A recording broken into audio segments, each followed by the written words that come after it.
د علي وزیر ژوند په زندان کې له خطر سره مخ دی.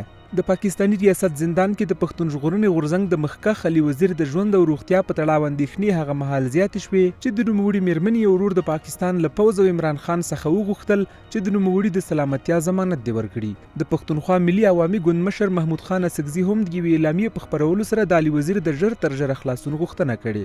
نوموړي همداراز یوې غونډې ته په وینا کې وویل د علي وزیر ملاتړ پر ټولو پښتنو فرض دی. یو پښتنې ښځې پر ګرد پښتانه د ننګ غږ کړی دی. بیا یې دا ویلي چې که زما زوی ملګري خدانه ملامت یې وغوښتی واچو او که نه دي ملامت د ما سره کومک وکړي.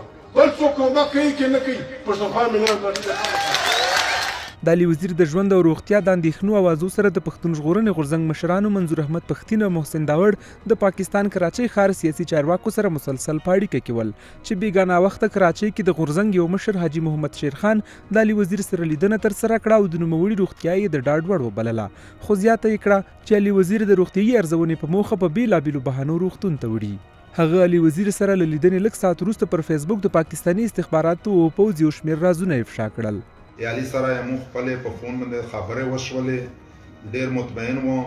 13 ورځې دای وړو هسپتال ته یو چیک اپ د پورا، خو چونکه خدشه داستی چې د صحت مسلې لازمي په واقعولې نو هغه وجه نه دای ځینې رنډ وو آپ زورا دې ورته چې نه خامخا د کانا چې ته په دغه رویه دی وی بیا د صابو میش په بل طریقه باندې هسپتال ته وړي. له دغه خبرو نیم ساعت وروسته پاکستاني پوځیانو د حاجي محمد شیر خان په کور برید وکړ او نوموړی یې هم نامعلوم ځای ته انتقال کړ.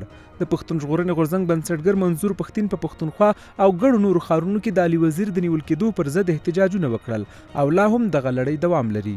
د پښتون ژغورنې غورځنګ مشر منظور احمد پښتين پرون د پښتونخوا بنو کې یوې غونډې ته ویل د علي وزیر او د غورځنګ د نورو مشرانو د خلاصون لپاره به خپلو هلو ځلو ته دوام ورکوي. علي وزیر د څو کسان شهیدون شول او 13 کسان یې شهیدون دي.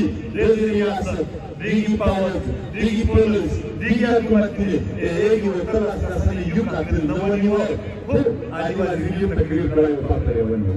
تم یاد دی د ترجیحات دي چې قاتل نه نسی خو مقتول مظلوم ایگی د خپل واس آزمایي. علي وزیر د تیرې چهارشنبې په ورځ په پېښور کې پولیسو ونیو چې وروسته بیا د کراچۍ پولیسو ته وسپارل شو.